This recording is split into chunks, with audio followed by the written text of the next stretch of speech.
more than $100 million to UW since 1917, and thousands of youth mislead voters. And finally, 2 Deer Park High School seniors are DECA World Champions. Elena Demir and Liam Bogle earned among the highest awards at the International DECA Championship in Anaheim, California for their management of the school's coffee shop. DECA is a program for high schoolers to learn and apply skills in business and marketing. For KCHW 102.7, I'm Chuck Ritchie.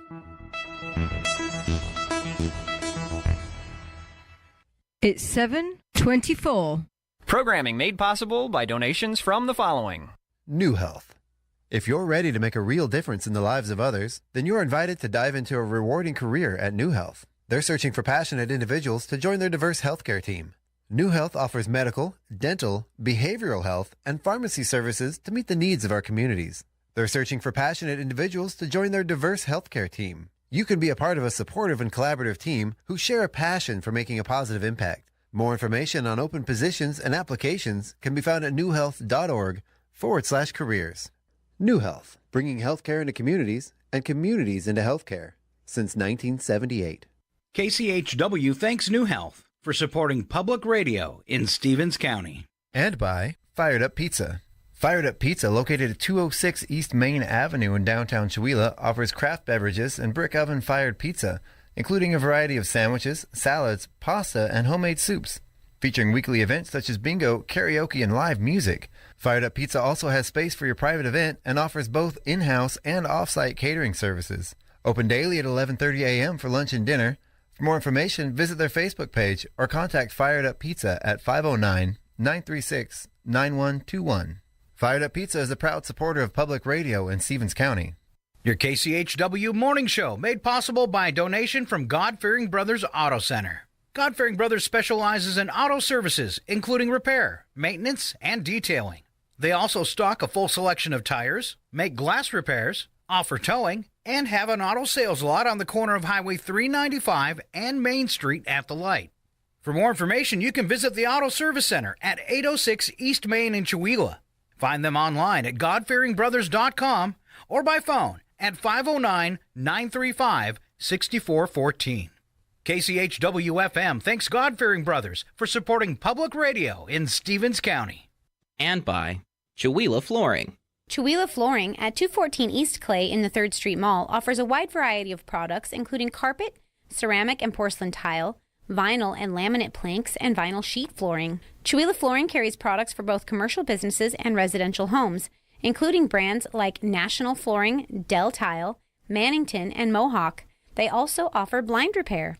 For more information, you can visit online at ChewelahFlooring.com, call 509-935-8021, or via email at ChewelahFlooring@gmail.com.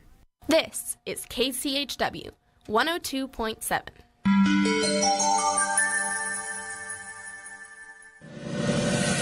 You're listening to Northern Light Public Radio on 102.7 KCHW. Chewelah.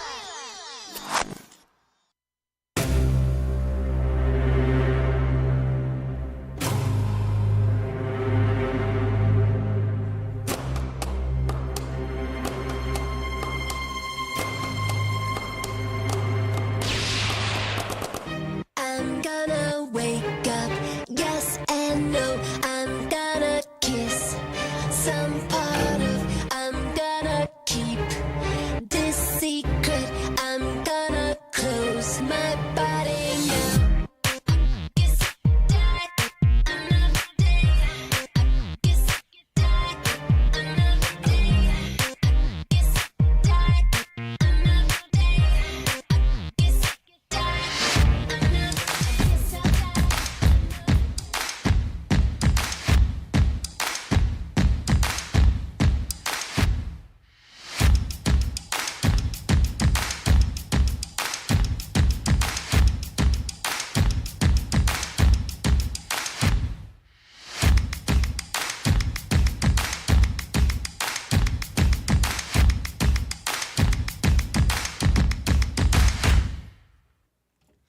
interrupt this program to bring you a special report.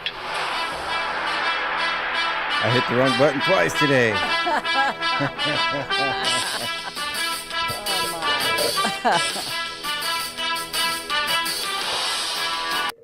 We'll go ahead and let that play, or I stopped it. Welcome to the Wednesday morning show. I accidentally got us in a song instead of getting us into the intro music, and I got all flustered. Then I hit the wrong intro button. It is Wednesday. Here we go. It is the Wednesday local roundup with myself, Chuck Ritchie, and Sharon Ludwig. Good morning. Are you ready for the Wednesday roundup intro? Here we go. Okay. There we go. That's the one I meant to the hit. right button. All right now. Come on, boy. Yeah.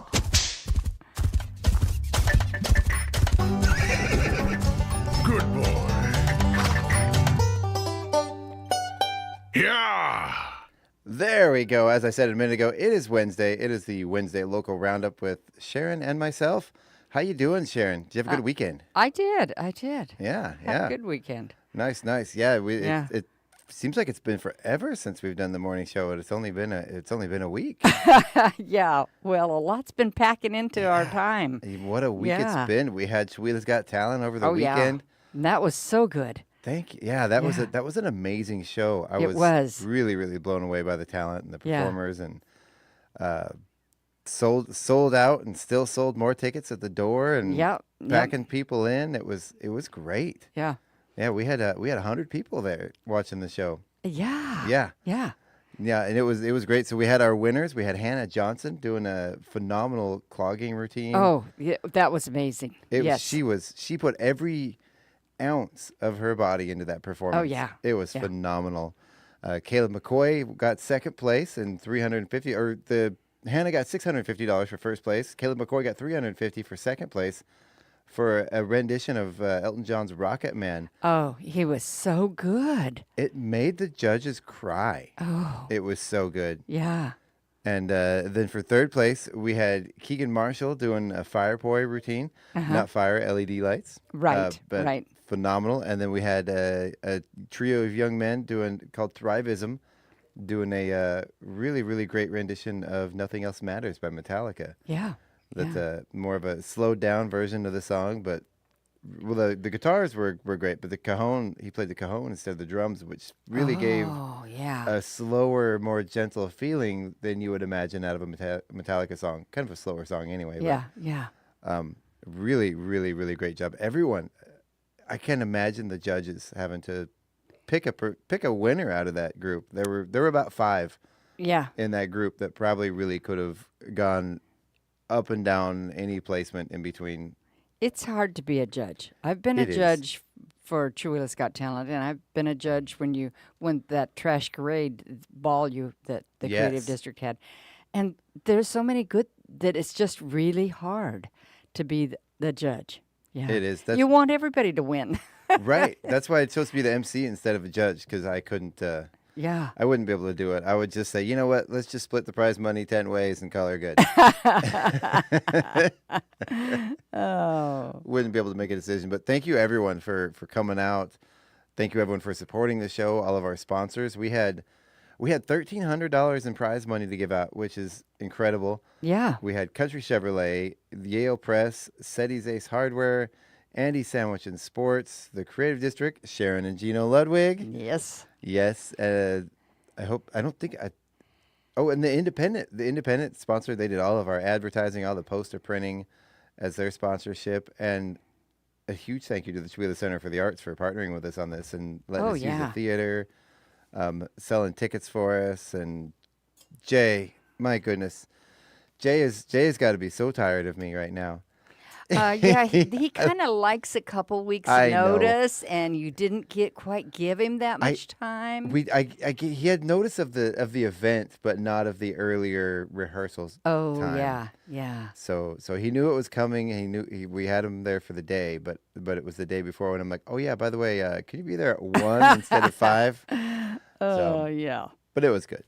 We needed to set up, and there's definitely some things we can do behind the scenes next time. But I think the show itself ran, by the time when those lights went down, it was, other than some streaming issues, anyone at home trying to stream it online, we had not a very great quality. We had our computer crashing as the lights went down. Oh, dear. So I'm back there in the back. The lights are going down. People are starting to applaud, and I'm like, and I hit go on my phone and set the phone down on the counter. It said, good enough. Yeah. Yep.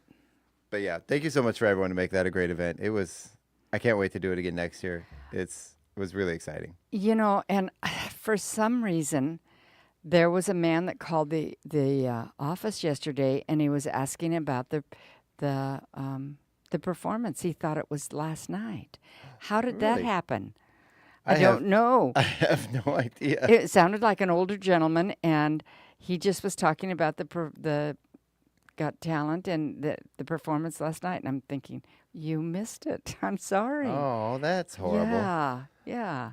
Well, I had, and since then, we have had one gentleman, I believe, I don't know if I want to say who is who over the air. I probably won't. No. One of the performers has had 3 paid gigs offered to them since Saturday. Oh, my. Another one, I got someone approach me and say, hey, I have a friend who owns a recording studio somewhere down in the South. I can't exactly remember where. And they would like this person's number to record them. Oh, wow. And I called this other person, this performer, to say, hey, I got this message. Can I pass along your number? And after about 30 seconds of silence, they were like, yeah, please.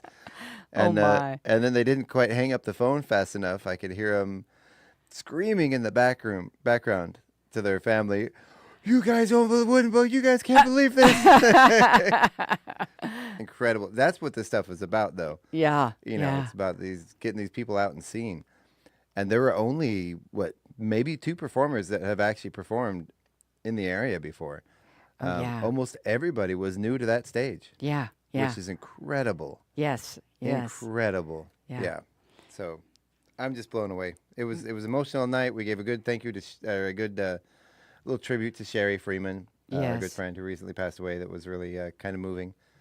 Yeah. I figured we were going to do a moment of silence or something, but she would not appreciate a moment of silence. So we gave her a big, loud round of applause because I figured that's what Sherry would appreciate. Yeah. So good night for everybody. Thank you so much. So do you want to do a few jokes, or do you want to get into? Oh, sure. Yeah. So whatever. Whatever. Sharon's down for anything. Okay. All right. So let's go ahead and go to bits and breaks here, and kick us off with a quick joke, Sharon. Okay.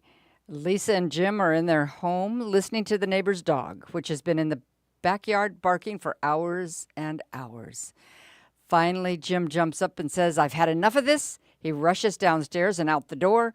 Jim returns and Lisa says, the dog is still barking. What have you been doing?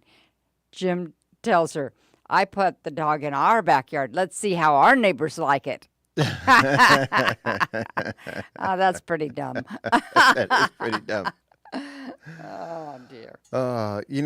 Luckily I have neighbors with barking dogs, and luckily it makes it okay that my dogs are also the barky dogs. So my neighbor doesn't get mad at me because and I can't get mad at my neighbor, and we have a mutual respect of our barking dogs. Oh, yeah.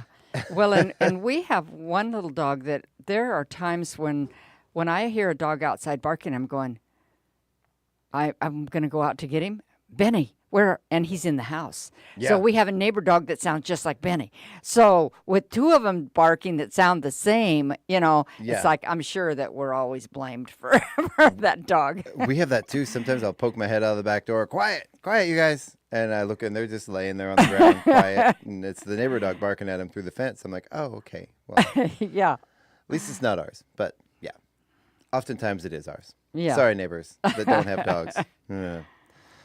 So Wendy's turns 55 this year. The fast food restaurant. Yeah. We're not a paid sponsor. We're going to talk about them for a minute. Or they are not a paying sponsor. Right. Are you a Wendy's fan?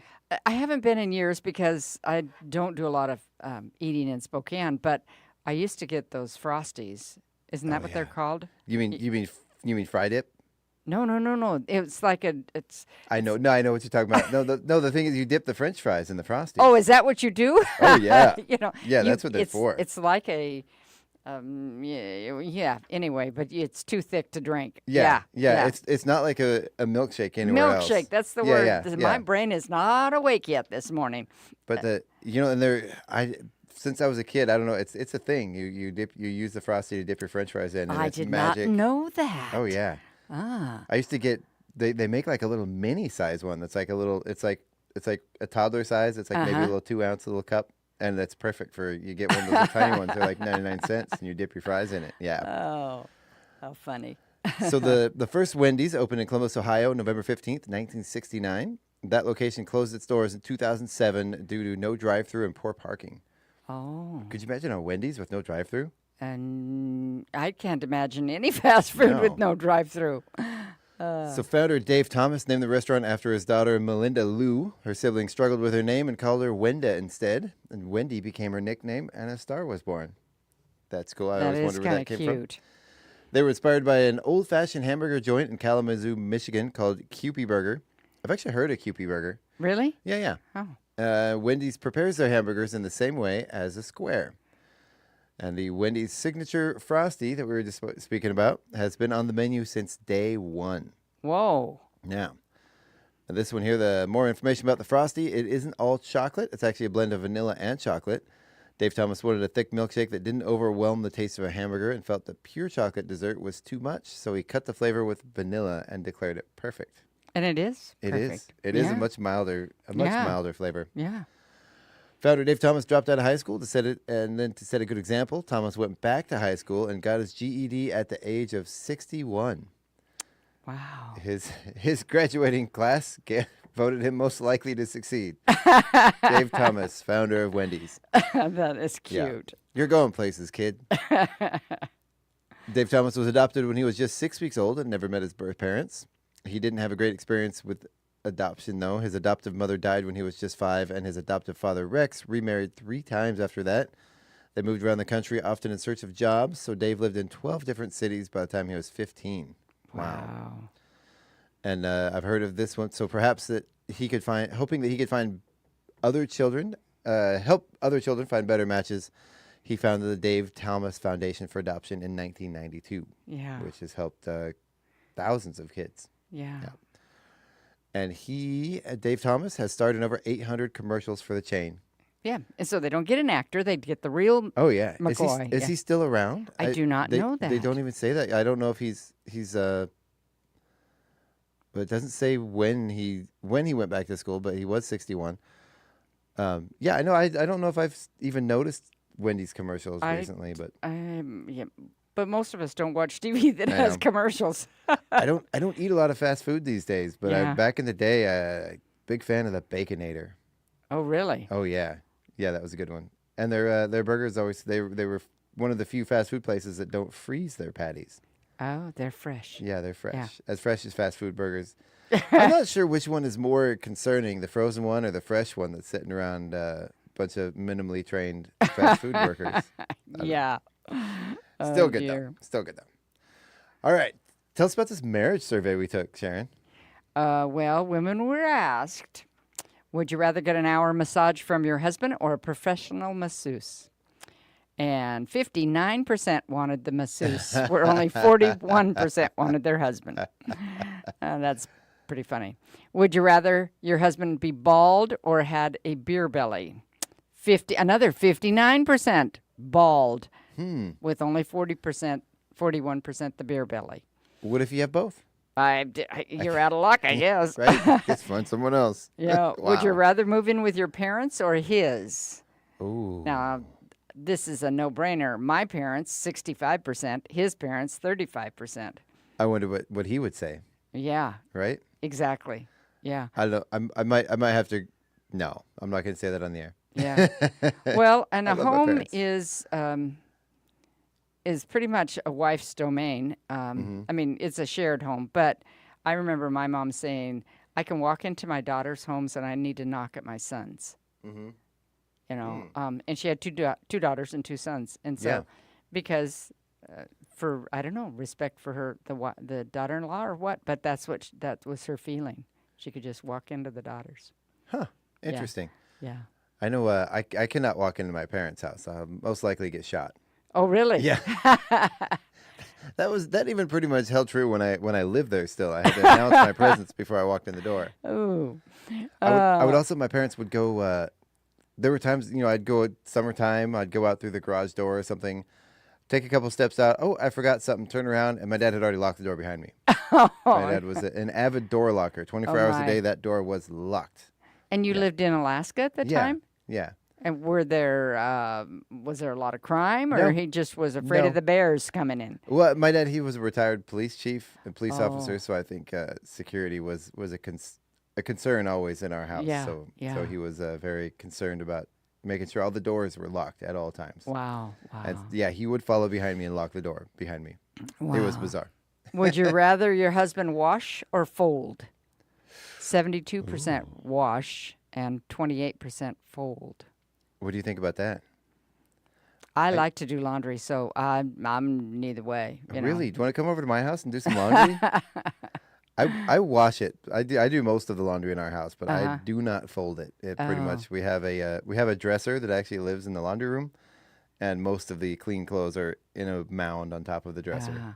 We have a table, and then we have shelves, and the kids each had a basket that were labeled, and the kitchen has a basket, the bathroom has a basket, and when they get full, I put them away. But with the kids, they'd dress out of the laundry room often. Yeah. They'd go down and get, because it's downstairs, and they'd get their clean clothes and right there. Yeah. That's pretty much how we do it. I've done that in the past, though, with the laundry where everyone had, and that actually worked out pretty well where when you take the stuff out of the dryer, you just throw it in everybody's bins. And if they want to wear their clothes all folded and wrinkly, then that's your decision. If you want to fold it and put it away. I kind of like folding, so. Yeah. Would you rather have a husband who's a terrific handyman or who's a great cook? 80% said a handyman. 20% said a cook. Now, those 20% were probably handy women. Right? Yeah. Huh. So. Well, cooking, you can, even if you're not a great cook, you can still get by. But But fixing stuff around the house, that's pretty handy. Yeah, it is. Oh no. Would you rather cheat on your husband or have him cheat on you? I'd say 0. No, neither. No, yeah, but it says cheat on him was 53, be cheated on 47%. I don't like that question. No, I don't like that question either. Would you rather relive your wedding or your honeymoon? 59%. We're back to that 59%. The same women say honeymoon, and the same women say the wedding, 41%. I'm just making that up that they're the same, but it's the same percentage. Do you have a preference? I don't know. Well, we got married in Cheney. We spent a night in Spokane, and then Gino had to be right back to work, so the honeymoon was out at Browns Lake in a trailer, and then after a couple of days, the fires, it was fire season because it was the end of August, only they didn't call it fire season then, and they got kicked out. We got kicked out of Browns Lake, and we ended up in Gino's parents' backyard in a little trailer that my dad had loaned us, a camping trailer. So for your honeymoon? Yeah. That's still a cute story. That's always a good story. Yeah. We ended up, we got married on a Saturday. My wife had to be on a work trip. They sent her to D.C. for work. And as a wedding gift, they bought me a plane ticket. Oh, nice. To go with her. And, the hotel was paid for, and they gave her an extra paid week off. And we rented a car and drove to the Smoky Mountains and fun. Did the whole nice memory. Yeah. Ran out of money, and we didn't realize we were there for 4th of July weekend, not even thinking about it. And we were going to Gatlinburg in Tennessee, and there's a huge 4th of July parade, like one of the nation's biggest, most well-watched 4th of July parades is in Gatlinburg, Tennessee. No idea. So we go there the night before, trying to find a hotel room. Absolutely nothing. You couldn't find a hotel room for 100 miles of Gatlinburg. Everything was sold out. So we're looking in the paper, trying to, what are we going to do? We had this rental car and nothing else. Didn't have a lot of money, There was a drive-in movie theater holding a quadruple feature. They were showing movies from sundown to sunup. And so we're like, all right, there's our hotel room for the night. So we went and got some popcorn and burgers and... What a memory. And fell asleep watching movies in the rental car and woke up when they came and knocked on the door and told us we had to leave and went about our day and went to the parade. It was actually really fun. Yeah. Good stuff. Would you rather your husband paid more attention to you or paid more attention to the kids? Well, that's a good one. More attention to me, 57%. More attention to the kids, 43%. Yeah. That is a good one. But I think sometimes the wife would probably want them to pay less attention to them. Like, go away, leave me alone. Stop bothering me. I don't. And sometimes it's just, take the kids to the park and get out of here. Right? Why don't you all stop paying so much attention to me and get out of the house? Give me some alone time. Yeah. I know my wife would like that, but more so to take the dogs with us. Oh, yeah. Which today, after we're done, later today, we're gonna take him to a grooming appointment out of town. We go. Yeah. So she's gonna have a day alone with no kids and no dogs in the house. Ooh. So she's looking forward to a nice day. Yeah. All right. So I've got here some redneck rules of etiquette, Sharon. Okay. Yeah. Some of these probably don't apply to you. No. Nope. So number 1 here, never take a beer to a job interview. That's pretty funny. I guess it depends on the job interview. Yeah, I don't know. This one, I don't know. I'll refer to you on this one. Is it considered tacky to take a cooler to church, Sharon? I think it depends on how big the cooler is. Right. I mean, if you take one of those little ones and bring some sandwiches and some juice boxes for the kids, that wouldn't be tacky at all, would it? I don't think so. Yeah, I guess if you're bringing it and it's full of beer, and then it's you're gonna cook some steaks out in the parking lot tailgate afterwards. Maybe I don't know. As long as you maybe if you share. I don't know. Yeah. If you have to vacuum the bed, it's time to change the sheets. Oh yeah, that's because you're eating in bed. Yeah. Do you want ants? That's how you get ants. Yeah. All that popcorn you're eating while you're watching those movies. Even if you are certain that you're included in the will, it's still considered tacky to drive a U-Haul to the funeral home. Yeah. Yeah. What good is it going to do at the funeral home? I guess if you're going to stop by there on the way to the house. I guess. Yeah. Just poor joke. Yeah, that was bad. When decanting the wine, make sure you tilt the paper cup and pour slowly as to not to bruise the fruit of the wine. I don't know anything about that. Generally, you wouldn't serve wine in a paper cup. Oh, I see. That's where the joke is. Okay. If you're drinking directly from a bottle, always hold it with your fingers covering the label. Why? I don't get it. I don't get that one either. I don't know. Centerpiece for the table should never be anything prepared by a taxidermist. Well, I have a few friends who have a lot of that kind of stuff hanging on the walls. No matter how good his manners are, do not allow the dog to eat at the table. Well, that's a given. But, my mother-in-law lived with us for the last couple of years of her life, and that's been 20 years ago, so the kids were still at home. And after she was gone, the kids all told me, Grandma always fed the dog at the table. And I said, no, she didn't. We don't allow feeding dogs at the table. Oh, yeah, you'd look somewhere else, and she'd just take stuff off her plate and just put it right down real quietly. I had no idea. No idea. Oh, so like on the floor at the table, not actually sitting in a chair at the table. Right. The dog's sitting on the floor, and she'd take stuff off her plate and just hand it down to him, I guess. I didn't ever catch her. We had it. I would say we were a fairly, I wouldn't say redneck family growing up, but we definitely had some lax rules of etiquette in our house. And we did. Our dog had a seat at the table. Oh no! Yeah, our dog was Maggie. She was a chocolate lab. She was very, very well behaved. But yeah, she didn't eat at the table, but she would sit up there with us. She had her own seat. She would never get up on the table. She wouldn't try to take anybody's food. She would just sit up there with us and just socialize. Just socialize while we ate. She did not eat at the table, but she did sit with us while we ate, and she was always a part of the conversation. Last one. Oh, there's still a couple more.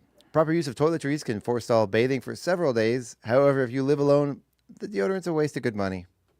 I don't think that's funny either. No. Put on the deodorant anyway. Dirt and grease under the fingernails is a social no-no, as it tends to distract from the taste of finger foods. Okay. And sometimes you can tell what a person's occupation is by their hands. That's true. That's true. Yep. Yeah. Well, mechanics, farmers, things like that. Yeah. Are you ready? Do you want to go ahead and do some trivia? Oh, sure. All right. You ready? You got your brain on this morning? Don't scroll down where we can see the answers. Okay. No cheating, Sharon. Okay. All right. So, what's the only animal that can't fly but can fly? Animal? Yep. The only animal that can't fly but also can fly. Well, I don't know. A chicken, No. They do walk on two legs like a chicken. Oh, so it'd be the human because they can't fly, but they can go in an airplane. Exactly. Okay. Exactly. It's the a human. two legs gave me the hint. Yeah. All right. What do these words have in common, Sharon? Okay. Assassination, hurry, aerial, bump, and auspicious. What do these words have in common? They sound like a mystery novel. Nope. Nope. You're in a way, you're sort of on the right path. Oh yeah, right. I'm going to give you a hint. Okay, give me a hint. It does have to do with literature. I don't know if that's going to be a good enough hint or not to give anything away. Assassination, hurry, aerial, bump, and auspicious. It's a murder mystery. No, it has to do with literature, more so the creator of this literature. Well, the author is, I don't know, watching a movie. I have no clue. Okay, these were all words that were invented by William Shakespeare. Really? Yeah. You know, I know we had Real Hot on the radio a few weeks ago with her Shakespeare insult generator, and we were talking about some of the words, some of the stuff in our everyday vernacular invented by Shakespeare. And if you start looking up the common terms and phrases that we use, how much of our language came from that one single man? Yeah, it is astounding. Well, that and people don't realize how many terms came from the Bible also. You know, that we use all the time that we would not have they're not religious at all, but they came, Even goodbye. Yeah. That's based on may God be with you, right? Oh, I think so. Yeah. And I think apple of my eye, I think that's in the Old Testament somewhere. Yeah. You know, there's things like that. And so all kinds of stuff. Yeah, so we've got And now we have people who are making up new words, and I mean, sometimes we're offended and sometimes we're not. Well, that's the thing that gets me. You see, younger generations, we did it. You did it when you were young. Every generation, the kids come up with their own language, and every older generation is offended and annoyed by it. Well, yeah. I mean, we called things cool. And then when the parents started saying it, it was no longer a cool word. Right? Right? And, it's just part of, I think language is fascinating. Yeah. And the evolution of language and watching it take over. Even, some of the current terms where, we hear the kids say it and we're like, those aren't even words. Yeah. They are to them, and someday they will be to everyone. Yeah. Yep. Yep. Maybe not all of them, but. All right, this next one here. We don't need them as much anymore, but there are still 95,000 of these in the United States. You said we don't need them or we don't eat them? We don't need them as much anymore. 95,000. There's phone booths. Wow, you are right. Yeah, you are right. Perfect. Dead on. Payphones. I can't believe that there's that many. That seems like a lot. It does. It is funny, though. Now, if you do travel or you're out and about and you see one, it's picture worthy. Like, hey, everybody stop and take a picture of this old antique phone booth. Yeah, and I think that probably a lot of them might be in airports. I think you still see a bank of a few of them in the airport. That makes sense, especially with roaming and yeah, and if you lost your phone or you left it in your car, which I did. I left in my car in Spokane, and I got to Salt Lake and didn't have a phone. Oh, no. Yeah. So, wow, that would be a nightmare. Yeah, I went to the information booth and said, could I use your phone to call my son? And luckily I had my son's phone number, and I called him, and he was able. My first thing, I said, okay, I've been wanting a new phone. We're going to get one. So we went straight and got me a new phone. Well, especially since the invention of cell phones, we don't remember people's numbers anymore. Oh, yeah. Like, I know my wife's number, but only because it's one different than mine. I don't know what my kids' phone numbers are. They both have cell phones. I have no idea what their numbers are. Yeah. They're a name in my phone. Yeah. All right. Moving on here. So, spy the lie. 2 of these are true. 1 of these is a lie. Okay. So the first automobile to cross the U.S. took 92 days. Google's first name was Backrub. Originally, their first name before Google was called Backrub. And the next one here, the first socks were made from matted animal hair. 1 of these is a lie, and 2 of them are true. Okay, I would say the Google name sounds. The Google name is true. Really? Google was first named Backrub. Well, that is odd. That is really odd. That's no. I wonder why they didn't stick with that one. Well, that's obvious. crazy. Yeah. So go ahead. You want to try again? So your choices now are the first socks were made from matted hair, or the first automobile to cross the U.S. took 92 days. Well, it seems like matted animal hair would have been with socks, because you had wool socks and different things like that. So I would say which is essentially matted animal hair, right? Yeah. Still, so I'd say crossing the United States. That is correct. That was a lie. It took 52 days. Yeah. Less than less than 92 days, and that year was 1903. And they didn't even have any freeways. No.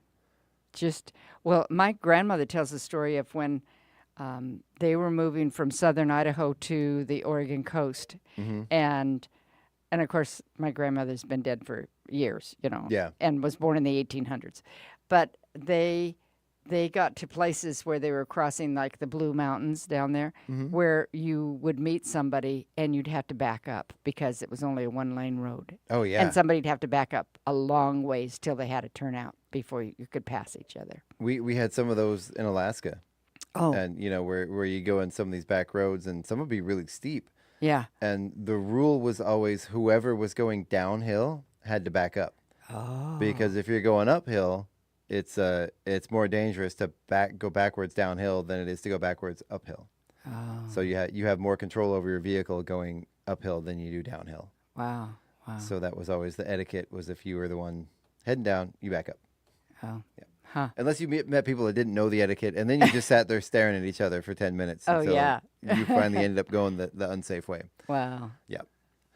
All right, last one here is a riddle for you, Sharon. Are you ready? Okay. You ready for a riddle? Yeah. So, strictly speaking, we are not beings. However, without one, we are not seen. Angling around from dawn to dusk, only meet our destiny, wasting away at the end of the day, silently waiting again to play. A shadow? Wow. Yes, that is correct. Okay, because it can only be in the daytime and dawn to dusk. That's true. Okay. Very good. Man, you just picked right up on that one. I read it, and I had no idea because I didn't read the answer yet.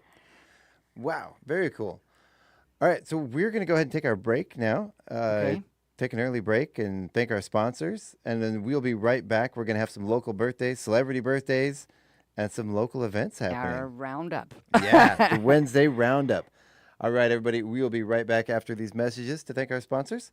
You're listening to KCHW 102.7, your Northern Lights Public Radio.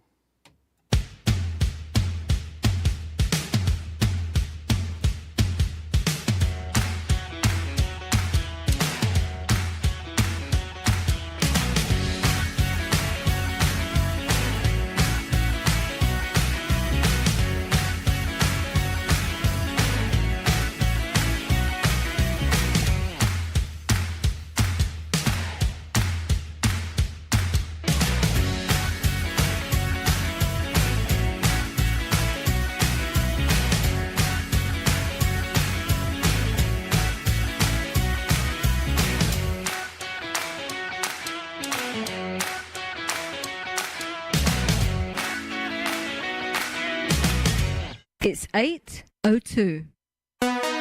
You're listening to Northern Lights Public Radio on 102.7 KCHW. Chewelah, Colville, Kettle Falls.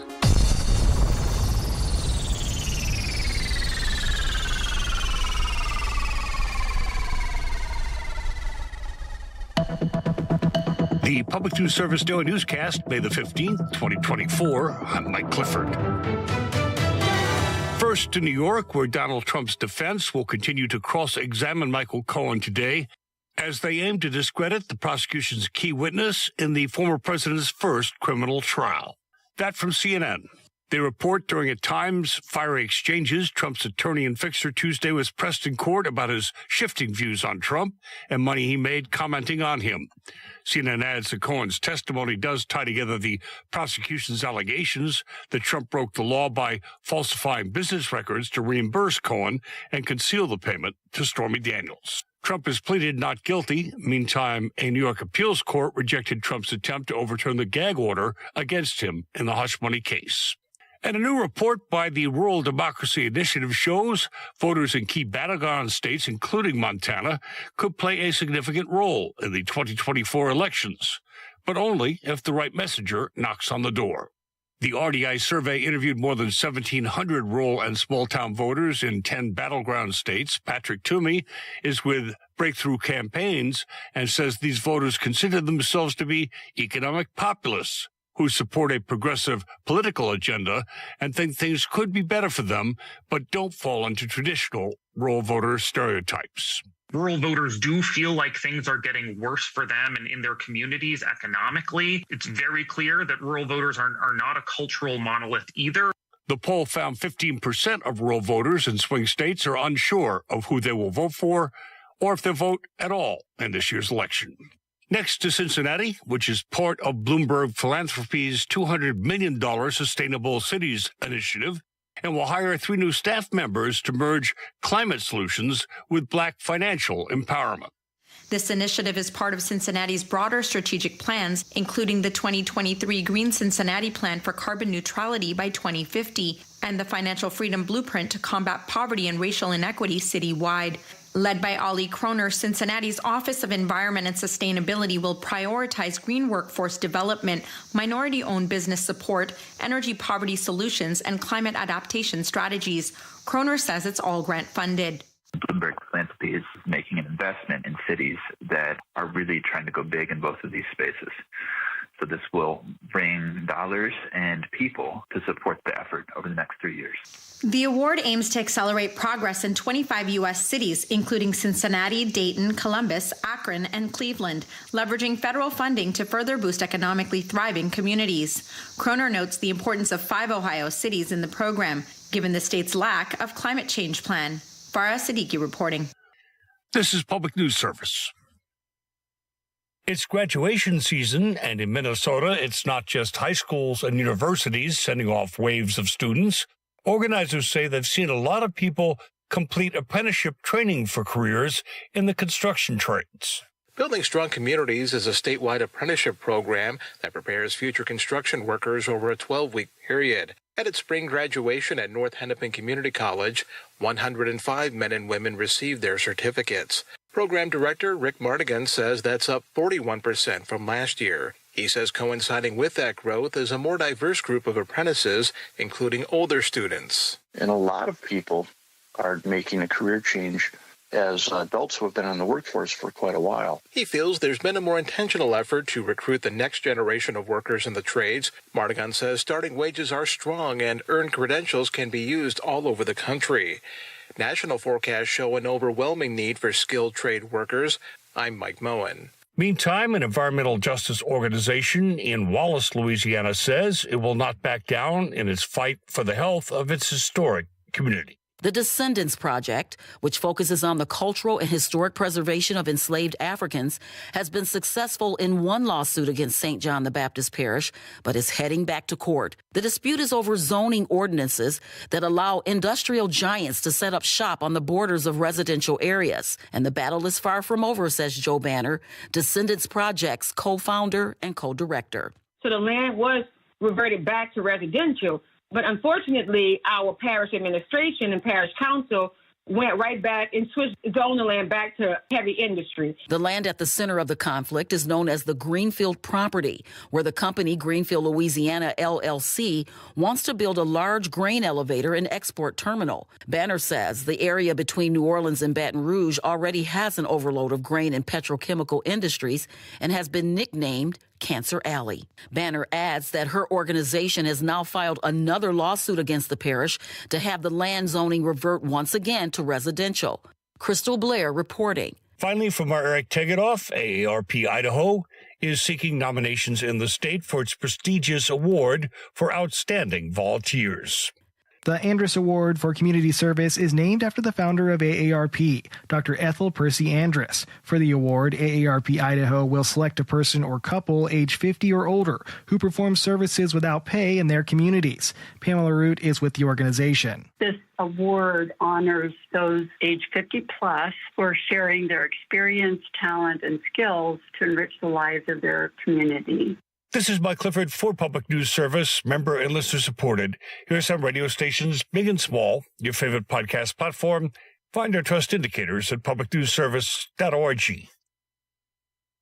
It's 8:08. Programming on KCHW is made possible in part by listeners like you and by Country Chevrolet. Country Chevrolet, located at 880 South Main Street in Colville, is a full-service Chevrolet dealership, offering a wide range of new and pre-owned vehicles with at-home mobile test drive service available. In addition, Country Chevrolet also offers maintenance and service, vehicle rentals, and full auto detailing. More information is available at countrychevy.com or by calling 509-684-8400.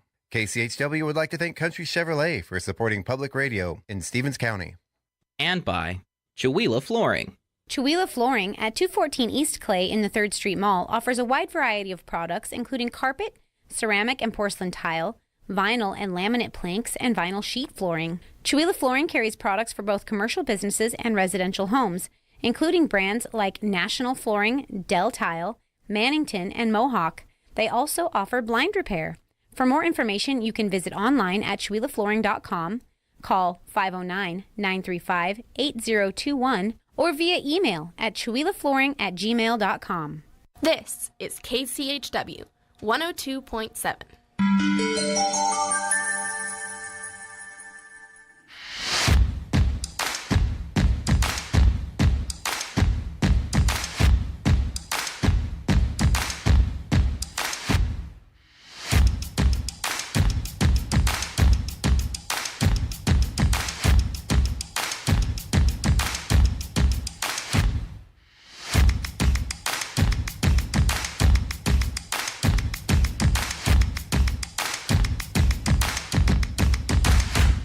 There we go. All right now. Idiot. Come on. We got this. Yeah.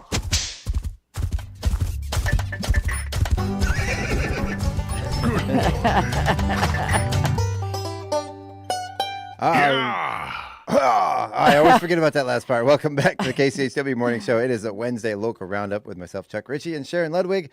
I got the buttons right this time, but I did not get us streaming on the first half on Facebook. If you missed the first half and want to go check it out, it still is available on YouTube or Twitch.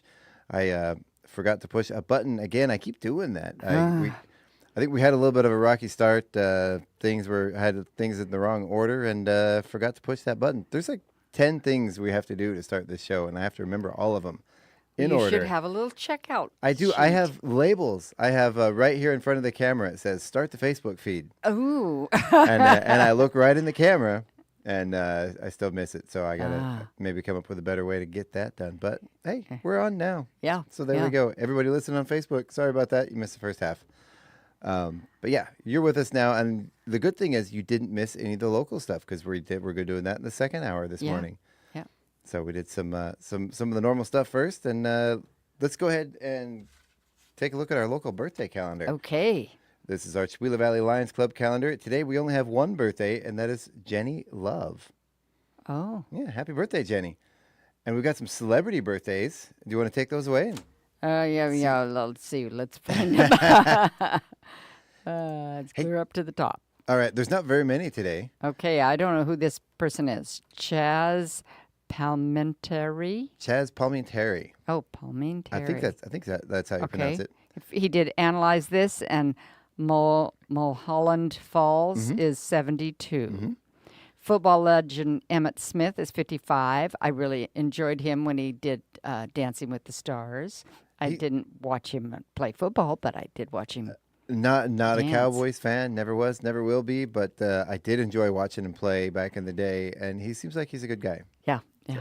David Charvet, is that how we... Charvet? Probably. Melrose Place, Baywatch is 52. Jamie Lynn Sigler from The Sopranos is 43. Alexandra Breckenridge from The Walking Dead and American Horror Story is 42. And tennis player Andy Murray is 37. Yeah, it's kind of a short list today. Yeah. Yeah. Didn't remember. Don't know a lot of those people. I recognize a couple of names. Yeah, me either. So it happened today in 1718. James Puckle, a London lawyer, patented the world's first machine gun. In 1718? 1718? Whoa. That's wild. It is. Huh. Then 1905 in Las Vegas, Nevada. Las Vegas, Nevada was founded when 110 acres sorry, this is worded weirdly. Las Vegas, Nevada was founded when 110 acres in what later would become downtown were auctioned off. In the desert, in the middle of nowhere. Who would have thought at that point? Yeah, who would have thought? That would become Vegas. You a fan of Vegas? I've been there once or twice. That's it. You know. I've been there one time, didn't enjoy it. Yeah. We got stuck in, is it Caesar's Palace, a really big one? The biggest one? I think it's Caesar's Palace. We were just trying to get outside the building. We parked in a parking garage in the back of the building that took us inside the building. Took us an hour and a half just to find a door to get outside to the street. Wow. The employees didn't know where an outside exit was. Either they didn't know or they wouldn't tell us. Oh, wow. Because, they also do the same thing. They come in through the back and they don't leave, and they go back to their car and go to work. Wow. I always thought, what if there was a fire? Yeah. How are people going to get out of that building? Yeah. That's terrifying. Yeah. Anyway. Yeah. So in 1928, the animated short Plane Crazy was released, featuring the first appearances of Mickey and Minnie Mouse.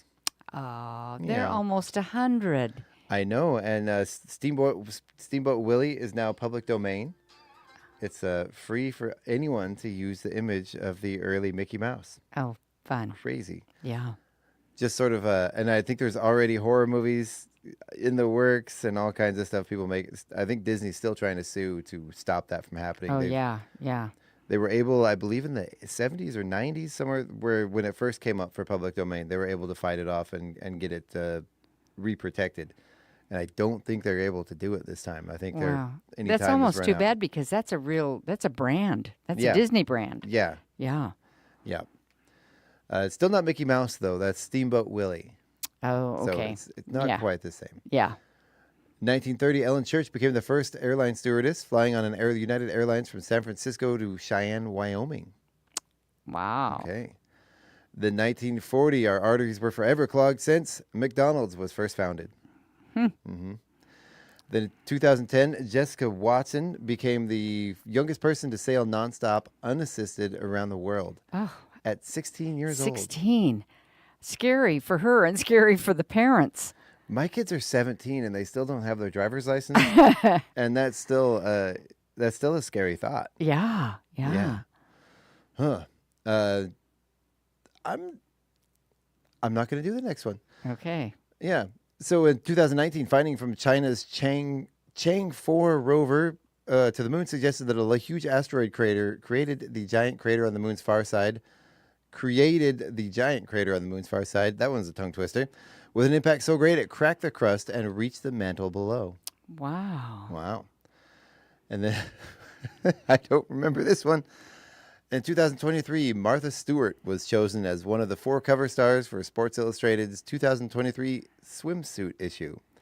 Yeah, it made her the magazine's oldest swimsuit cover star.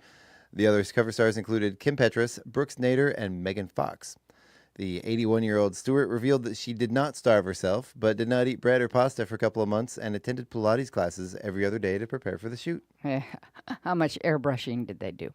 Oh, Right? Bite my tongue. We'll have to say her and Snoop Dogg, the rapper Snoop Dogg, they're actually very close friends. Yes, I've seen them real life. interact on TV, but yeah. And I've always thought that is such a sweet, beautiful, wonderful friendship. And I would love to just be in the room with those two, just hanging out, talking about crafts and gangster stuff, Yeah. And only one of them is a convicted felon. Yeah. It's not Snoop. All right, so tell us about some special events today. Well, it's International Day of Families. Mm-hmm. Juice Slush Day. That's another kind of a tongue twister. Right. Safety Dose Day. I assume that's the safety doses of your medicine. Probably. Yeah. Probably making sure you get the right dosage and Yeah. using those little cups that come on top of the bottles Yeah. instead of just chugging it like we do NyQuil. Oh, I don't yeah? know. No. I don't know who does that. Nylon Stocking Day. I don't even think the younger generation knows what a nylon stocking is. I don't think they're really in use much anymore. I don't think so either. Were they ever really necessary? Well, I don't know. Women wouldn't go out without a nylon stocking on. I tell you what, I played football as a kid, and I did play football in Alaska, and there were a lot of times when it was chilly out. You put those, I ruined them every time, and I think they actually bought me my own, but yeah, you wear stockings under your uniform, and they don't bind you, they don't keep you from being able to move, but they do. So like pantyhose? All in one? Yeah, it was a pretty common thing for football players to wear stockings under their pants when it gets cold out because it keeps your legs warm without restricting your movement. Yeah. I think now they make better stuff for that. Yeah, But back in the day, they didn't really make athletic things for your legs. Well, and nylon stockings would go back to the day where women wore a garter, and the nylon stockings just came up and came mid-thigh, and then they pinned them on with a garter belt, Yeah. Okay.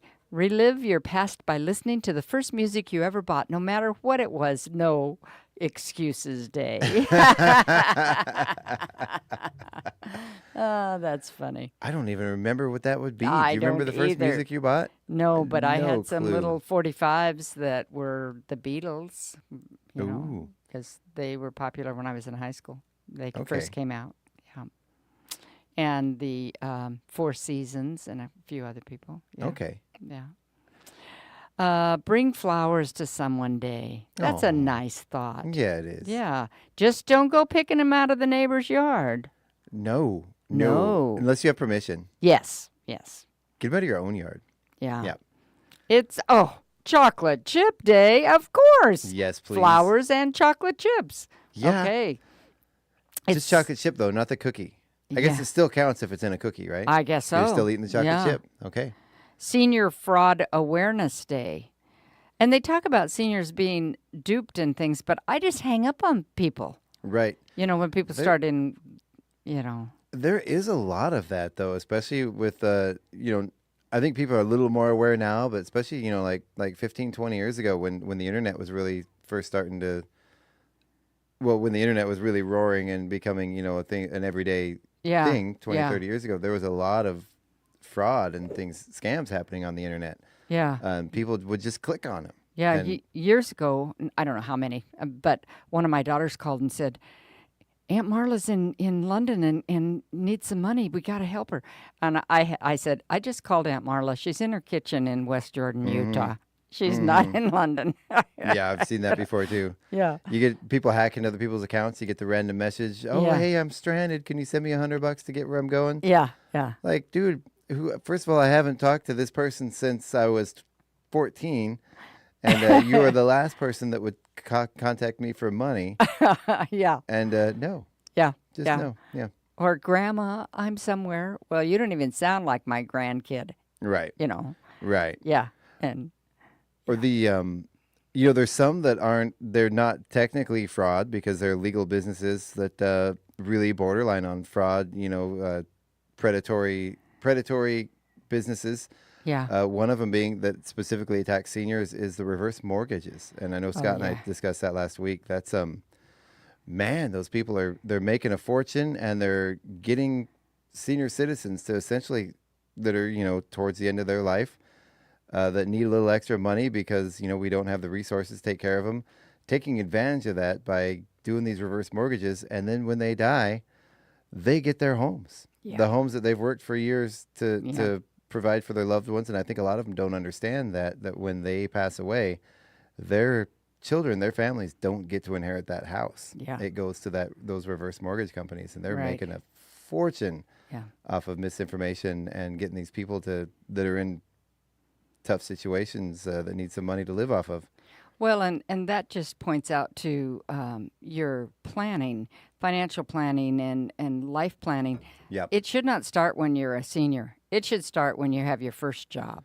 Right. Right. You know, you should be, whether you're putting money aside or not, you should be thinking about it. You should maybe have a financial advisor. And lots of reputable financial advisors will help you for free until you actually have some money. Right. And then they get paid out of a little bit out of what you don't pay them directly, most of them, the reputable ones. And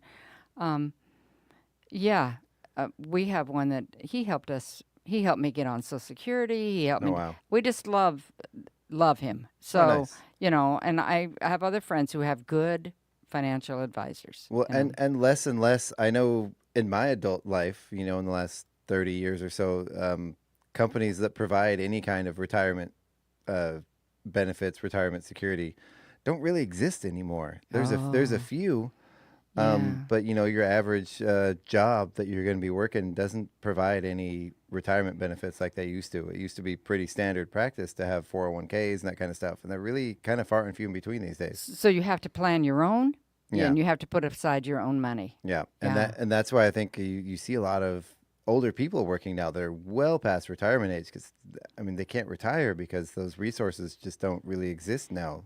Well, luckily we were in public education, and so you're forced. They take money out, and you're forced to have a retirement, and then they match and stuff like that. We would not have done it. Raising 6 kids, we would not have put money aside if we hadn't had been forced to. Oh, yeah. And so now we have a retirement and we have Social Security. So it's, you know, yeah. Yeah. And then, you know, these older folks are working later, which means there's less jobs for the younger folks who are trying to get those things built up and get their lives started. So it's a rough cycle. It is. It's a rough economy out there right now. Yeah, it is. So it borders down to, if you have parents that are older, you need to be talking the financial things with them too. Mm-hmm.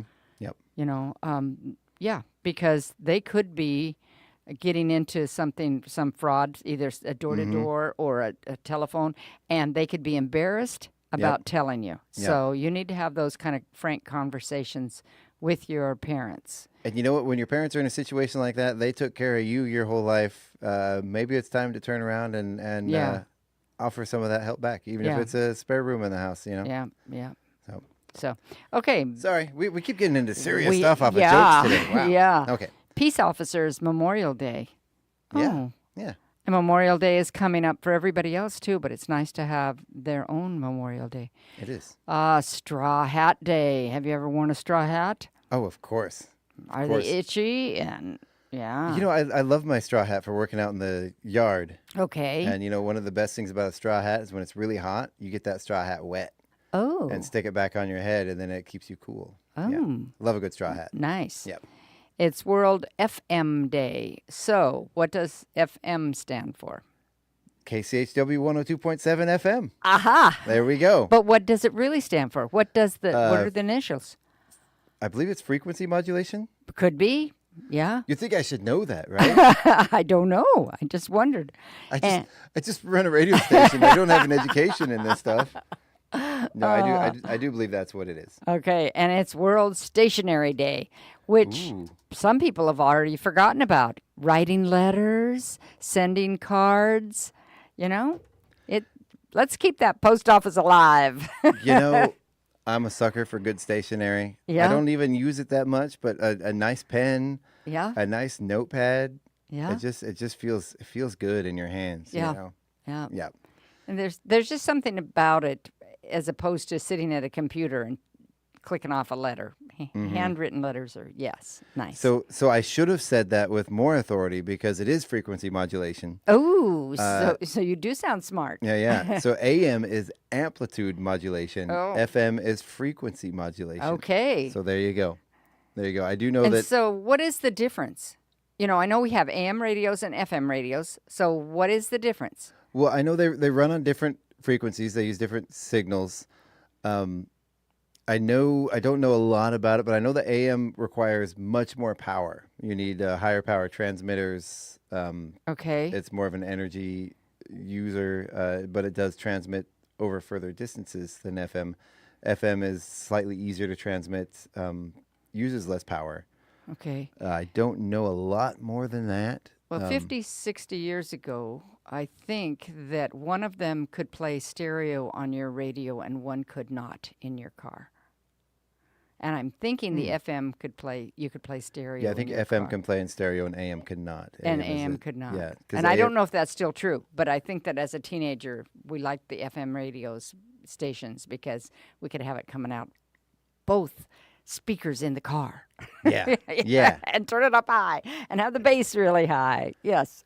I do know I've been nerding out a lot and I've been doing a lot of learning and research. I mean, obviously in the last year since I took over the station, I had a little secret between us and the listeners. Don't tell anybody. I had no idea what I was doing when I took over this job. And it's been, I've had like a 4-year degree in this stuff in the last year and learning how everything works. And sometimes that shows when you don't push a button. Oh, I didn't say that. I know, right? Sharon throwing shade. Oh my goodness.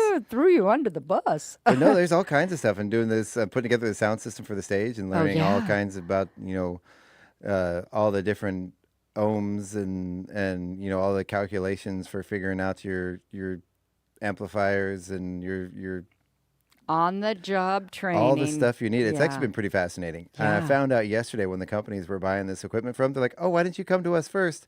We could have designed the whole thing for you for free." And at first I was like, dang it, I wish I would have done that. And then I started thinking about it, like, no, I've learned so much through this process. That I'm really glad I didn't. And I had the stuff in my shopping cart from the beginning. I was just waiting for some of the other things to come in to purchase it. Yeah. But yeah, no, I'm glad I didn't because I had to figure out. I learned all this stuff myself, working with sound engineers and and tell the readers, they're not reading this. The listeners, what sound equipment are we talking about? Yeah. So the creative district has got working with the radio station, working with the theater. We're going to have Jay there for the installation. I talked to him about that. And working with the city, we are installing a sound system in the stage in the park. Wow. Yeah. It'll be there That is really nice. For shows, for music, for bands, for local performances.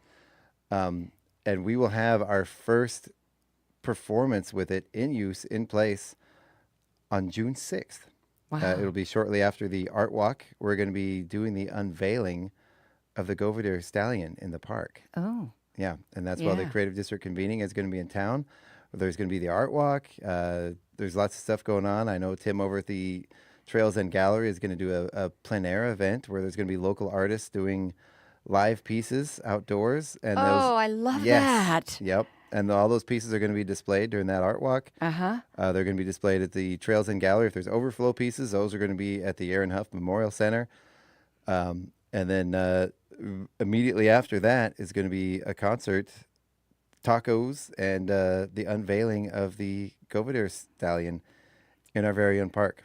Isn't this fun? The more things we have going on at the same time, it really is. It is really fun. And I think I hope people understand the magnitude of getting that stallion in the park, because David Govardere was a valued artist in our community. He passed away a couple years ago during COVID. Well, he was world-renowned. He was a world-renowned artist. He really was. His works are all over the state.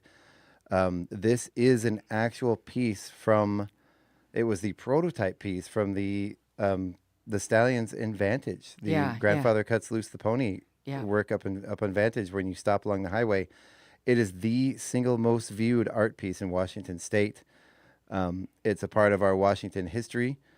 It was put there. Was it the centennial or bicentennial? I don't remember. I remember as a kid. I remember that going up, and it was a big deal in the 80s. Yeah. And this was the prototype stallion. It was lost. Nobody knew where it was for a few decades. And a few years ago, it was located. The person that had it, apparently, David Govardere had given it to him had put it there for safekeeping, and I don't really know the full story behind why or how it was lost, or if it was even lost. Maybe they just kind of never went back and picked it up. But he was gracious enough to give it back to Forrest, and now it's going to be on lease, but it's going to be displayed in our park for at least a year, and that is a piece of Washington history, and Chewelah history, and it really shows how much we value our artists and our creators in this area. Yeah. And it's going to be on display in our park, and I'm so excited about it. People that have driven by that for years that never were able to make it up the hill can come to Chewelah and see the park. see the horse, touch the horse in person. Well, and he did the runners in Riverfront Park, and those are famous. And I know I saw a show on him once that he had done things all over the world. He has. Yeah. He has. So. And it's really exciting. We're going to have Forrest Govadier subbing in and playing as a guest performer with another band coming up, and putting on a show for us and unveiling. And he's the thing. Very talented, musically talented. He is an amazing musician. Yes. Yep. Really, really phenomenal musician. Yep. He's trained with household names. Yeah. Some of the musicians he's played with and learned from. Yeah. Through his dad, through some of his dad's connections, are really, really gave him a great education in music. So fortunate to have that, and I'm really excited. It's a thing that I can tell you're excited. There's been some people working on it for a long time now, and it's finally reached a deal and getting it in there. Man. All right. So, and he's a local person, so that kind of brings us to Yes. why we're here. Yeah, let's get into it. We're just blabbing away here. Today is Wednesday, May 15th. Mm-hmm. Can you believe that? May 15th already. Yeah, almost half a year gone. I know. Yeah. We're gonna be in June next. In 2 weeks, we're gonna be in June. Exactly. And yesterday, the flowers went up downtown. They did, and they're gorgeous. Yes, and I'm looking at them. I'm thinking, okay, in another 2 months, those are going to be hanging way down, and they're just going to be so, tremendous. Yeah. Yes, and we've got our wayfinding signs that are hanging underneath those that our good friend and former Creative District Board member Brad Schaefer, he went out and he cleaned all those signs up. I saw him doing that. Yeah, restained them and put copper drip caps over the top of them, so the water coming down out of those plants don't get them all white and gunky like they've been. So. Oh, wow. Yeah, I wondered what he was doing. Yeah. So thank you for that, Brad, helping beautify the town. So today, though, we also have at the golf course, soft pickleball from 9 to 11:30. And we have Fired Up Pizza bingo tonight at 6. And I don't have anything else going on today. What else? Tech Help is at the Chewila Library from 3 to 4 p.m. Good. So if you don't have a 5-year-old to help you with your phone, exactly, you go to the library. Yes. Tomorrow, Thursday, May 16th, Cougar Track and Field districts at Ritzville, Lind Ritzville, 2 combined high schools. Also, the Chewila Valley Springdale Senior Club meeting in Valley. Mm-hmm. Do you have an address for that? I do not. I do.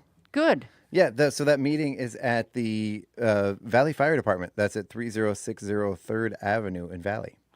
And if you can't find that, Valley is so small, you just go around the block and there it is. Or just stop somebody on the street. Hey, do you know where the fire department is? And they'll say, it's right there next to you, silly. Yeah. And what time is that again? Oh, that is that on the... I don't see that on the chamber calendar, but I do have, for those of you watching on camera, this tiny little scrap of paper that my good friend Beldine gave to me to remember this. And you so keep it here. I keep it next to the board so I don't forget. So that is from 10 a.m. to 3 p.m. and there's going to be games and a potluck. Yeah. There you go. Yeah. And then when you're through with that, you can come and do line dancing at the Chewila Senior Center from 2:30 to 4:30. Yes. Also, the food bank open tomorrow from 10 a.m. to 2 p.m. Okay. Or, I'm sorry, that's Thursday from 10 a.m. to 2 p.m. That's Thursday, Yeah. which is tomorrow, because today is Wednesday. Oh, my goodness. Oh, my It goodness. is this week. Is it Wednesday already? Yes, because It we're sitting here. is, yes. Wow. Friday, Chamber of Commerce meets at the casino at 7 a.m., and all are welcome. Businesses and individuals are welcome to attend. They are, and it's a good idea to go. And I've gone to a few of those. Unfortunately, I'm usually on the air on Fridays. I know, at 7 a.m., I know. Or I would go to those more often. But it's a good group of folks, and It is. it's good to get involved. And again, like you always say, you can't get involved before you start saying how other people should do things. Yeah, exactly. Yeah, exactly. Adult pickleball is from 9 to 11:30, and that's up at the golf course. And it's the second week of the farmers market. It is. Yeah, and there was a good turnout last week. There was. Yeah. Oh, for a man. first opening. Yeah, they've got I was talking with the new market manager, Ryan, while we had him on the air. Yeah. And 40 vendors this year. There's 5 new food vendors. I don't know if all of the food vendors were there last weekend or if there's going to be more throughout the year that are going to be popping up. Yeah. But yeah, really the market's really just kind of exploding, busting loose. Yeah. I think we're. And we have a big enough park; it can keep expanding. It can. It can. And there's some stuff in place.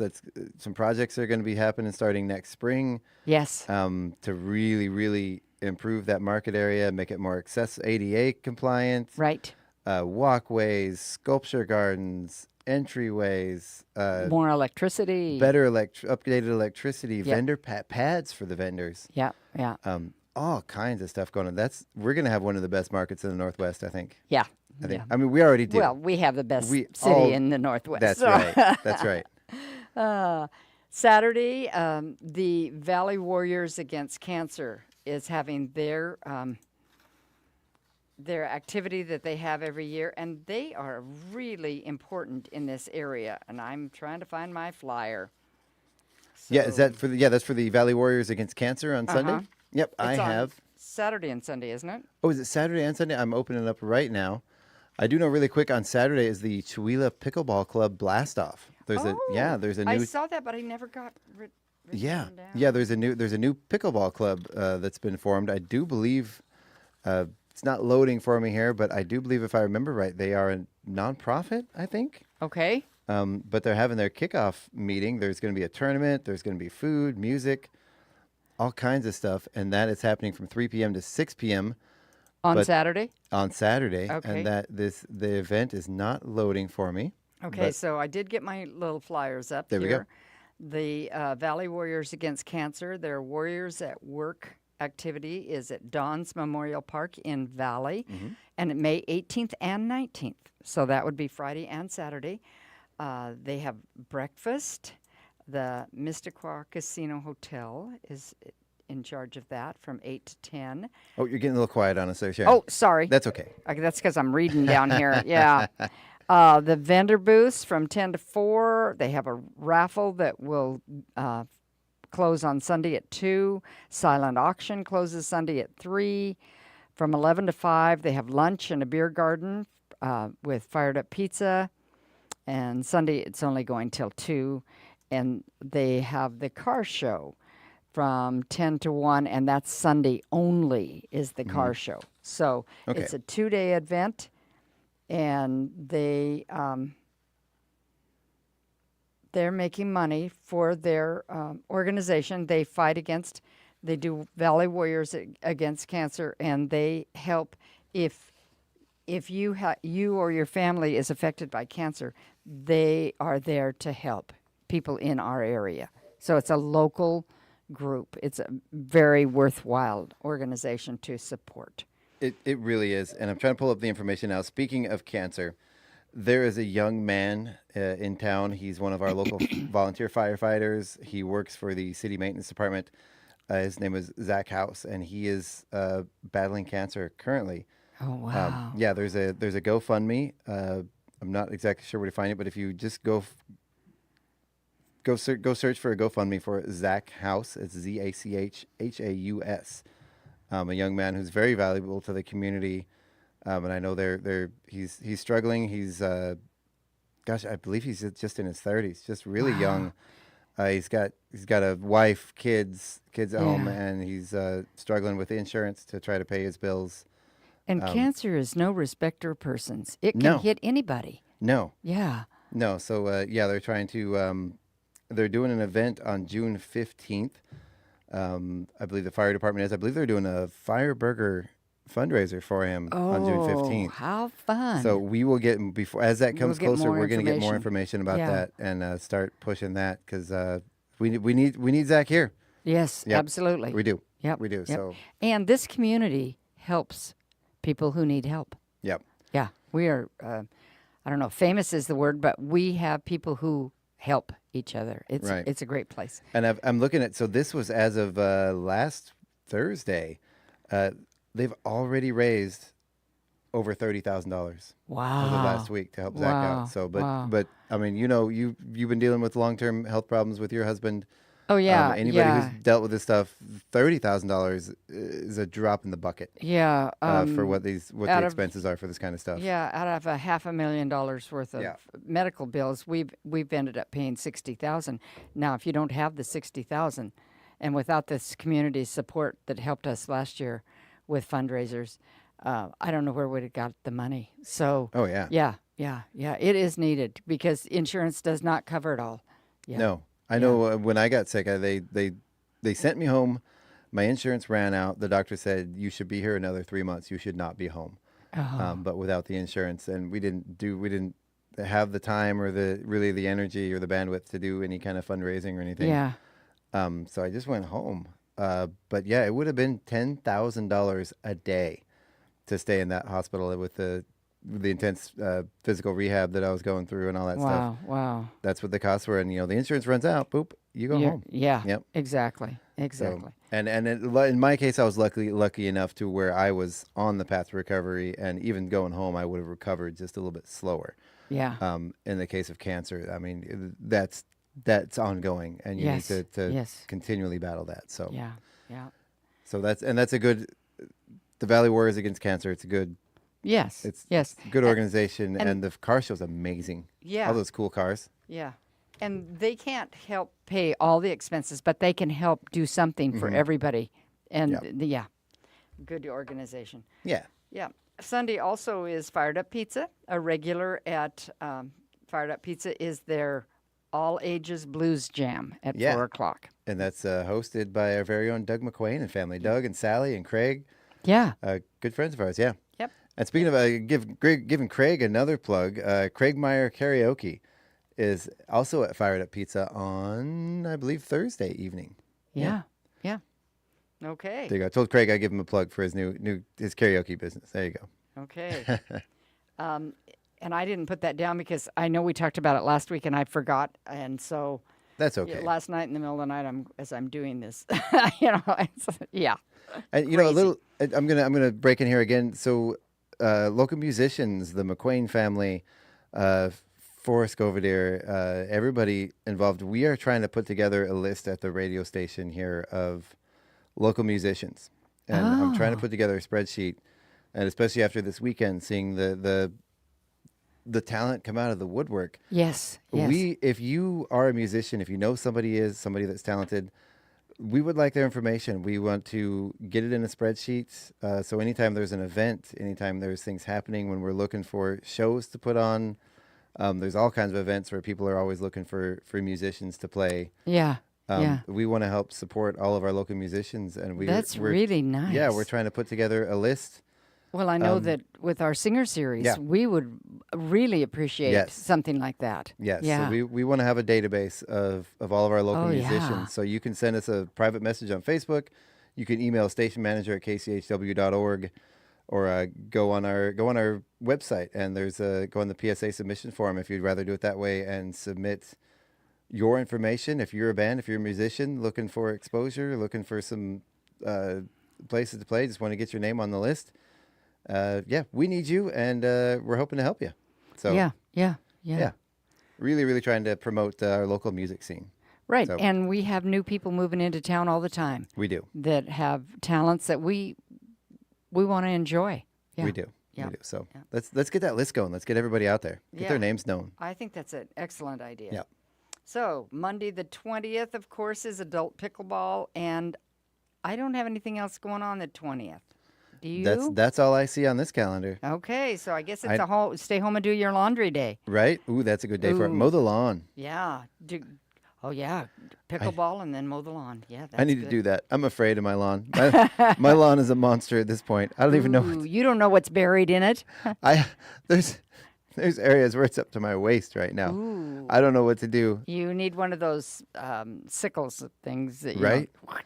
Well, my riding lawnmower broke down last year, and I haven't been able to get it fixed yet. And the only thing I have is this tiny little battery-operated push mower, and I don't think it's gonna do much against this beast. I guess. Do you have a weed whacker? I do. That's my plan. I'm just gonna have to weed whack the whole thing and cut it down about half, and then go over it with the lawnmower after that. Yeah. But yeah. Yeah, because you'll find dog toys and other things that would ruin your lawnmower. Old sprinklers. I have no idea what's under there. Yeah. It is kind of fun to watch the wildlife that comes out of there, and I'm a little afraid to mow it because it's its own ecosystem now. Ooh, you're so funny. So then we go on to Tuesday, next Tuesday, the 21st. There are auditions for Little Women. Ooh. And that is a teen conservatory, and I should have these in order. Usually I do, and I do not today. I can't believe it. Well, while you're looking for that, also next Tuesday is the Coffee Social at the Senior Center here in Chewelah, and that's from 10 to noon. They're going to be doing these. I do believe I have, there's not a lot of information on the calendar, but they actually submitted a PSA to us. This is going to be the first and third Tuesday of every month at the Senior Center. It's just going to be a social time where seniors can get together and have a cup of coffee and do what we're doing here. Well, and you know, you might find out from each other places to volunteer. Yeah. Because that's an important thing for seniors is to get involved and volunteer. Mm-hmm. Exactly. I guess probably that audition sheet is on my desk. Well, tell us where they can find out more information about it. Okay, Chewelah Center for the Arts, our website, and but it is for youth stage time performers, youth who have some experience. So okay, so it's Little Women that the stage time is doing. Yeah, and Jessica Setti will be directing. Oh, nice. Yeah, nice. Yeah.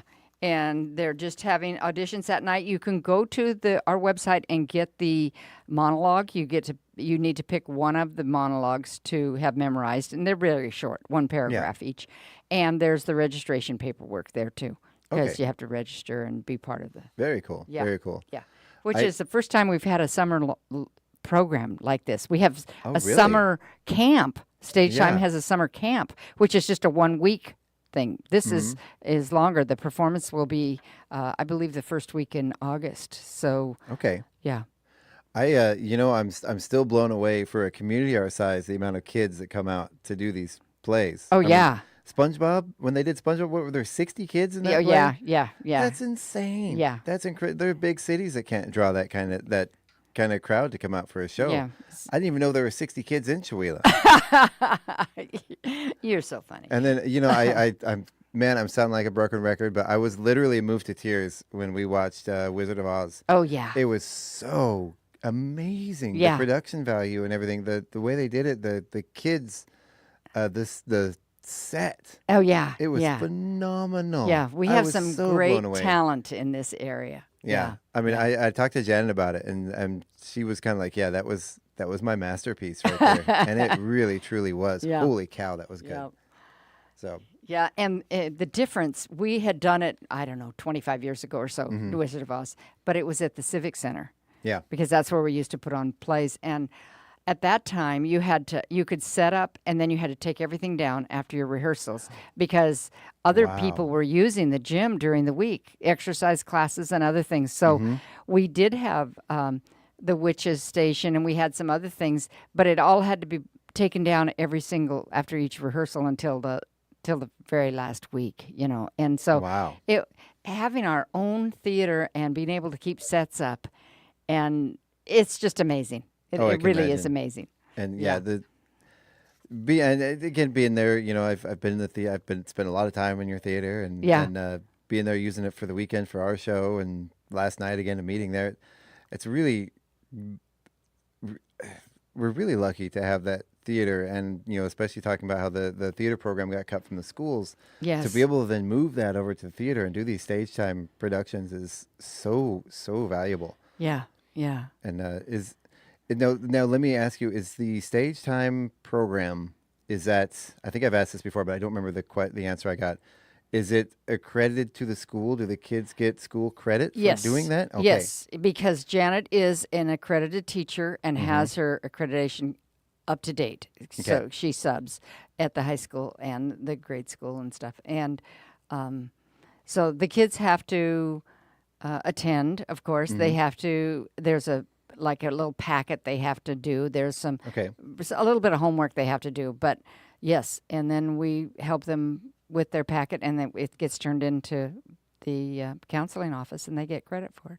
Very cool. And this Yeah. is for the kids that are attending public school as well as the homeschool kids too, right? Yeah, and I don't know how they do that, but we do have all that for them too. Mhm. Yeah, yeah. That's very cool. And that's Quartzsite Learning Center is Yes, the homeschool yes. here program here. Yeah. But we will be having Little Women auditions. We will be having some Shakespeare practicing, maybe in the green room, maybe somewhere else, maybe out back.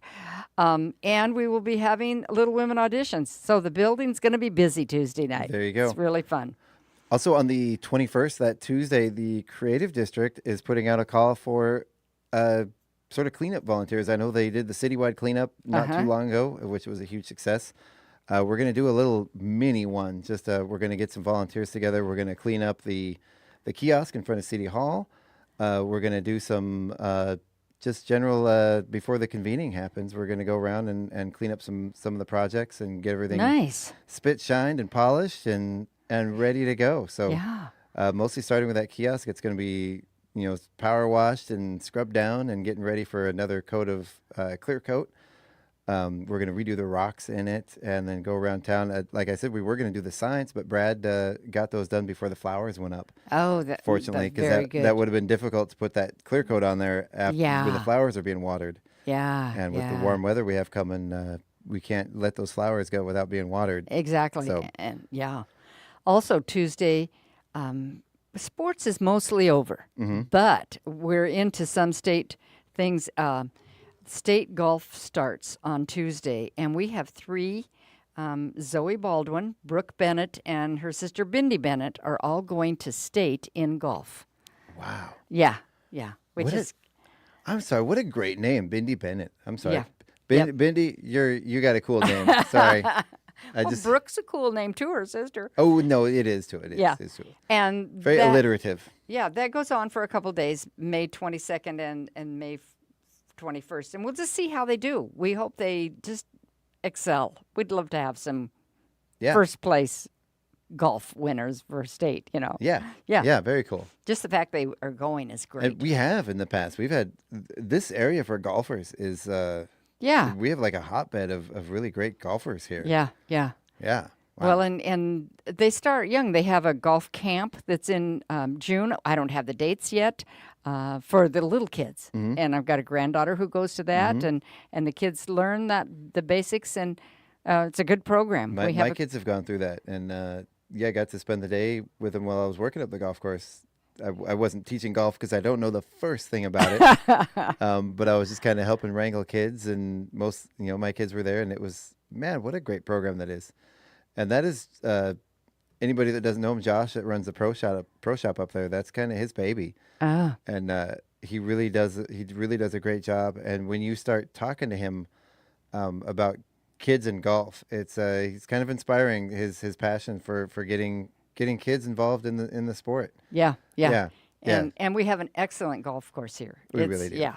It's I believe people come. Last year or 2 years ago, it was voted the best golf course in the state.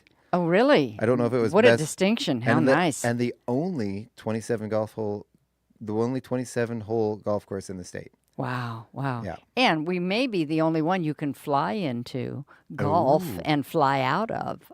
Ooh. That is true. Yeah. I don't know if it's the only one, but it sure is the best one. Yeah. We'll say that. Okay, and then coming up, just an FYI, May 23rd is the Filmmaker Showcase at the AutoView Drive-In. Yes. And that's a free event.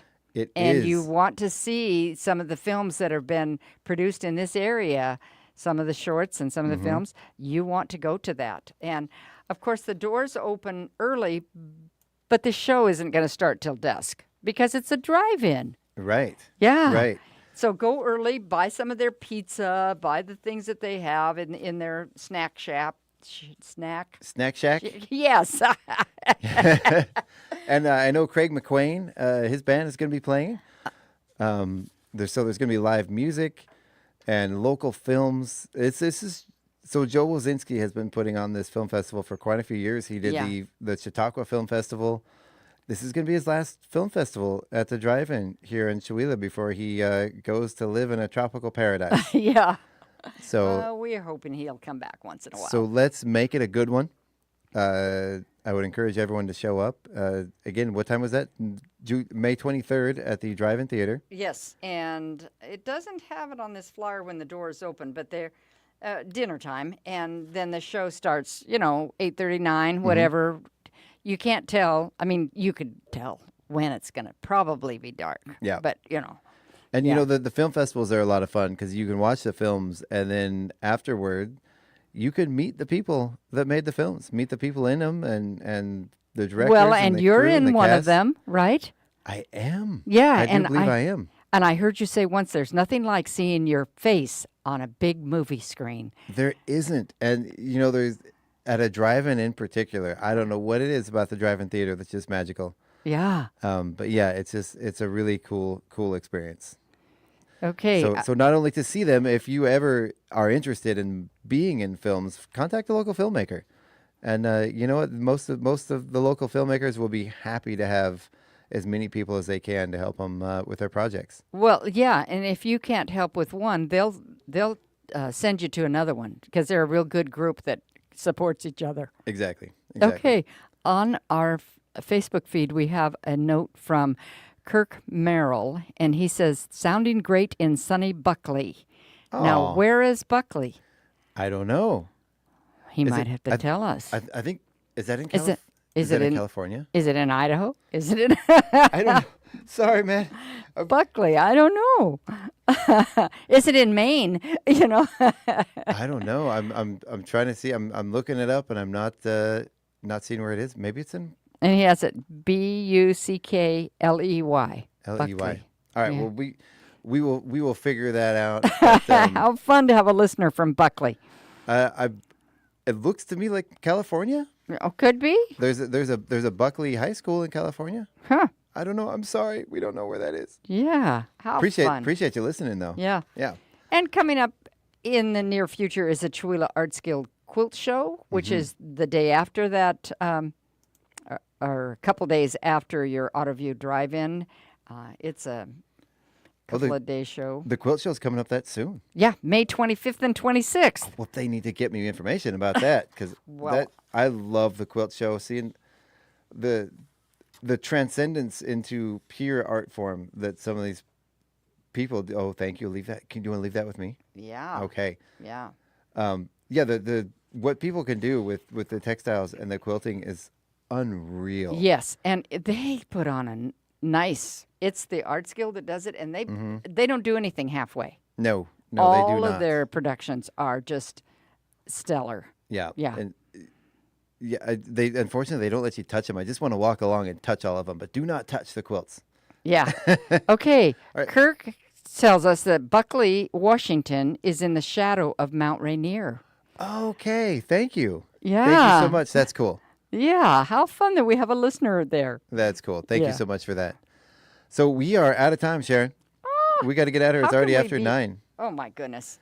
Yeah. Well, just like it's already Wednesday, if you can believe that. And it's already May 15th. Oh. All right, everybody. Thank you so much for tuning in today and listening, hanging out with us. It's been a good talk. You can hang out right here tonight on KCHW from 6 to 8 p.m. We're going to have Music for the Mountain. Then 8 to 10 p.m., we talked about him a little bit earlier, our very own Doug McQuain. It's going to be live in the studio with Dirt Road Blues from 8 to 10. Then from 10 p.m. to 1 a.m. is Planetary Radio, Sea Change Radio, Echo Shock, Total, and Earth Date. So once again, thank you all for listening. Do you have any parting words, Sharon? No, just go out there and have a good day. It's going to be warm. It's going to be beautiful. It's gorgeous. Yeah, and go help somebody. Help your neighbor, help somebody. Do something. Yeah. There you go. Words to live by from Sharon. All right. Thank you so much for listening to KCHW 102.7. We'll be back tomorrow morning with myself and Scott for the Thursday morning show. Have a good day, everybody.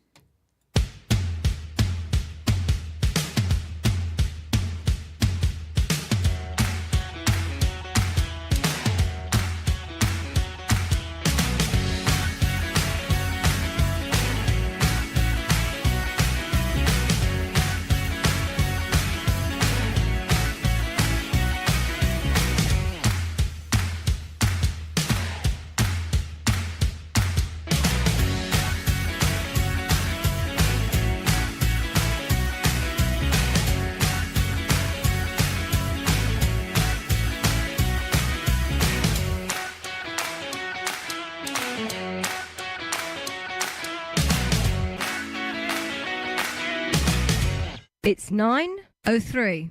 Your KCHW Morning Show.